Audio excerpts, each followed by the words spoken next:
السلام علیکم ورحمۃ اللہ وبرکاتہ۔ قال النبی صلی اللہ علیہ وسلم الکیس من دان نفسه وعمل لما بعد الموت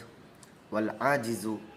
من اتبع نفسه هواها وتمنى على اللہ۔ رسول اکرم صلی اللہ علیہ وسلم نے فرمایا، عقل مند شخص وہ ہے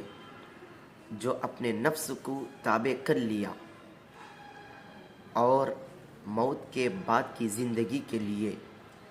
تیاری کر لی، قبر کی تیاری کر لی، وعمل لما بعد الموت، عمل کر لیا اعمال صالحہ۔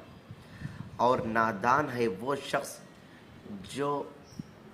اپنی خواہشات کی پیروی کی اور اپنے نفس کے تابع ہو گیا اور اللہ کے اوپر امیدیں باندھے رکھا، وتمنى علی اللہ۔ اس لیے ہم سب عقل مندوں میں شامل ہونا چاہیے، عقل مندوں میں ہم اپنا شمار کر لینا چاہیے